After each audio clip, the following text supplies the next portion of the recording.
Killer, this here's a skip. We got a blockade up in the asteroid field here. Over. Roger, Roger. Don't call me Roger. Over. Dark side of the moon, running Garen 2 in a Lancer hauling ore. Got a caterpillar killer with a belly full of bangers and a hull deep pulling more. We was heading for trouble down an asteroid belt, but to skip away from OB Heller. I said, Killer, this here's a skipper bug, and I'm about to run an interstellar. Convoy!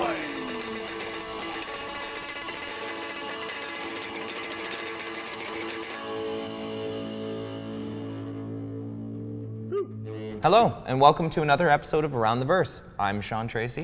And I'm Chris Roberts.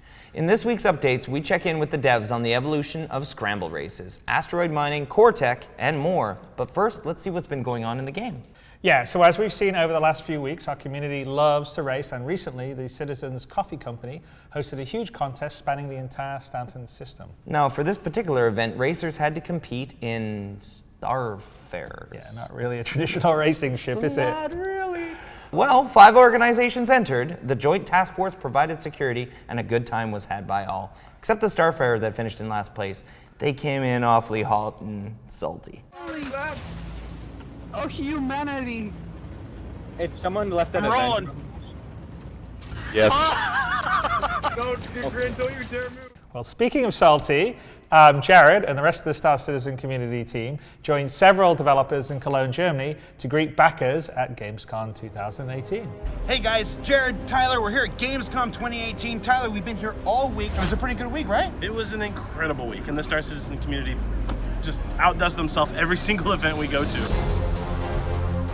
Now, throughout the week, they interacted with Star Citizen fans, gave out exclusive Crusader industry pins coinciding with the Mercury Star Runner manhunt, and mixed with backers at 4 consecutive Bar Citizen events around town.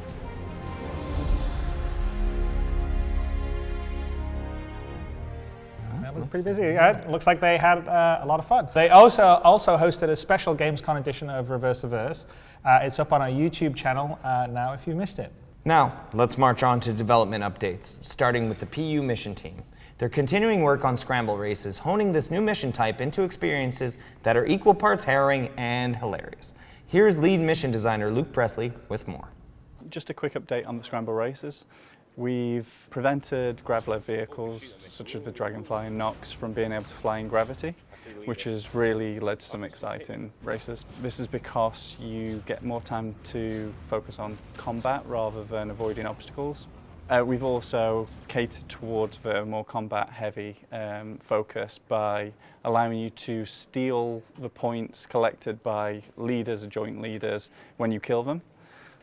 This leads to some really unpredictable races when, the leaders kind of swing this way and that. And we've also continued to improve the space races by crafting their own arenas inside the asteroid ring of Yela. This has finally got us that density of obstacles that we were lacking, and what makes the ground races so much fun.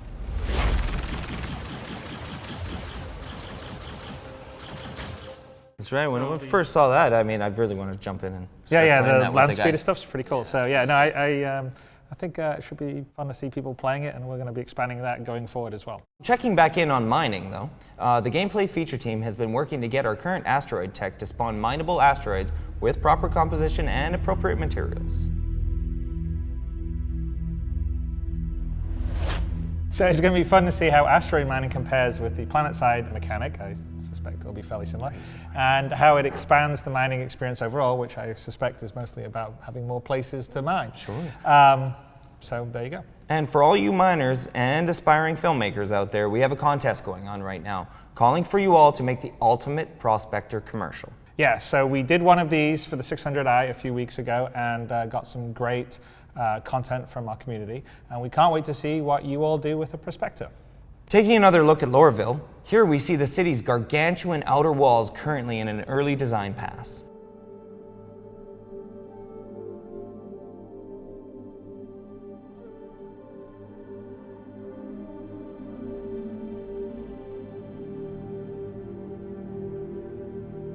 Yeah, so the devs are working on a lot of different elements for Loreville, from big pieces like those city walls to smaller details that sell it as a living, breathing, kinetic space. Let's go to VFX artist Aaron Anderson to find out how these more subtle details are implemented into the environmental design. So I've just been primarily working on the VFX for the industrial and downtown buildings for the Lorville city. So just trying to get that very dirty, gritty industrial environment and trying to sell that the Hurston has.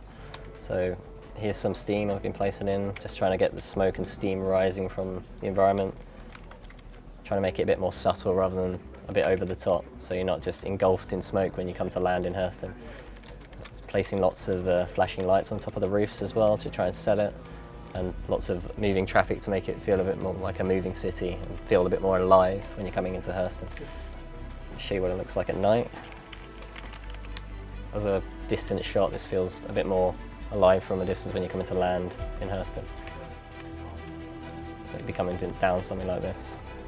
The main challenge is that it's a prefab system, so it's just trying not to make it so repetitive, just trying to dot some effects around rather than just being one big smoke plume around the whole city. But yeah, I feel like the city is coming on pretty well as a whole. It's a bit more alive and a bit more fun when you're going to come to land and see the landing zone.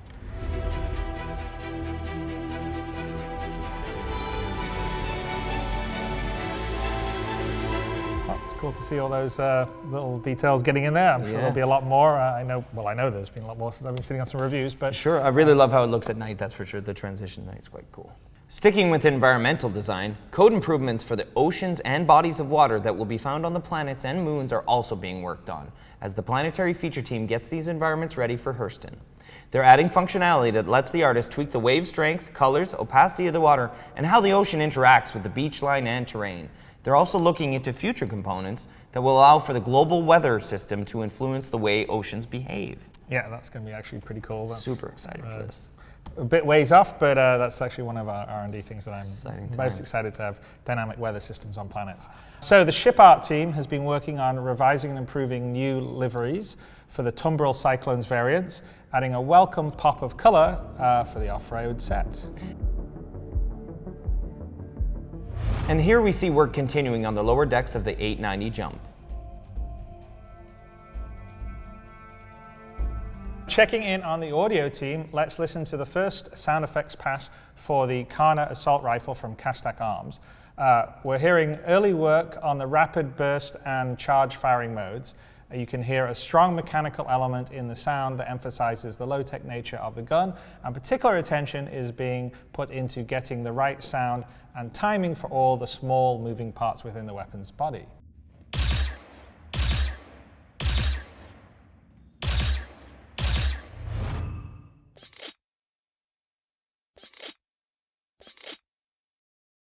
So much respect for their weapon, guys. There's some subtlety. Well, there's still more. This. There's even animation now. Well, the charging animation is accompanied by a complex sound that grows and evolves while you hold the trigger. The objective here is to create an intuitive sound progression that clearly tells the player how charged the gun actually is.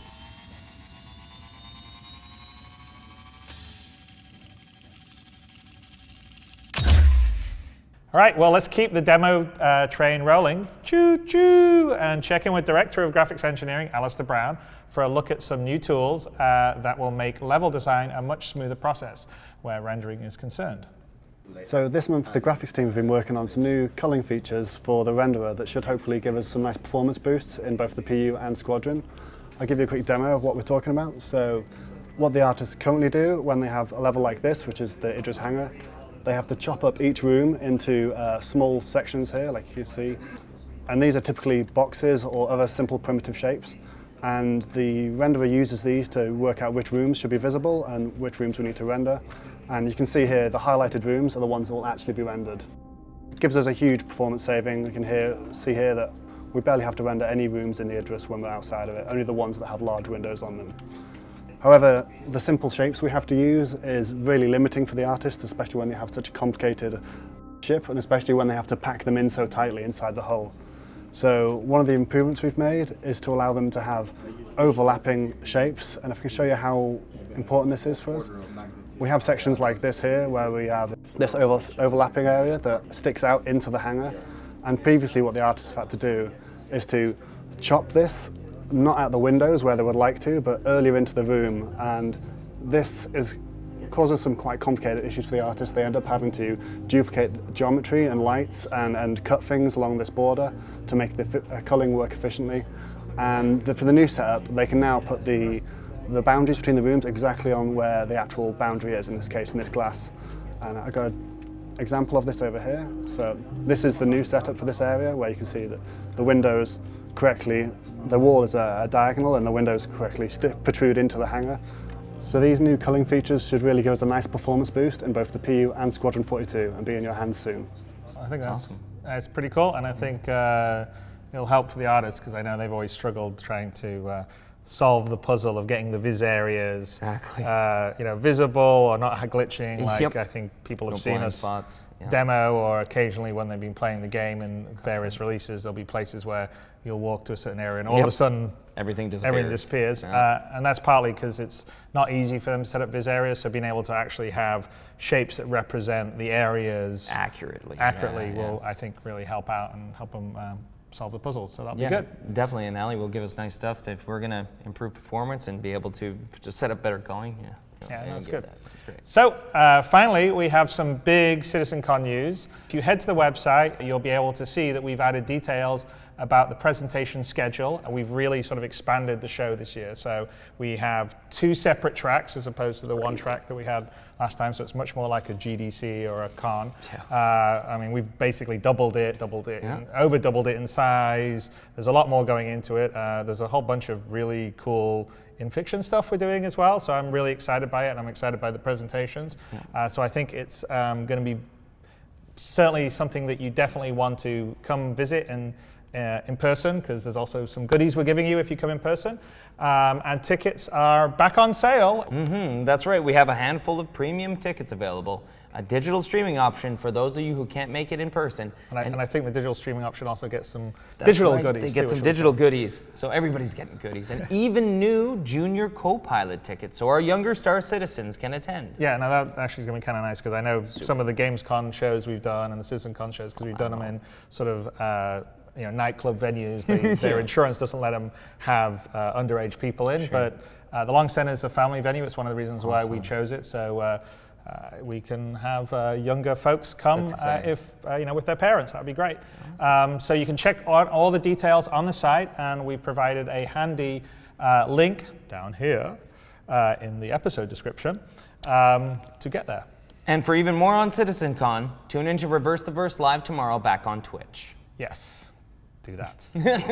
Thanks to our subscribers for sponsoring the shows, and thanks to all our backers for obviously making all this possible. So, all right, and until next time, we'll see you around the verse.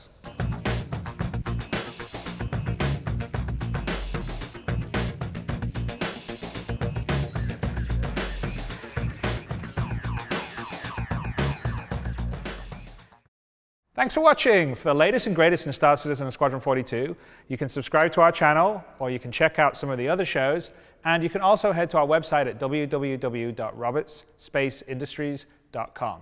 Thank you very much for watching.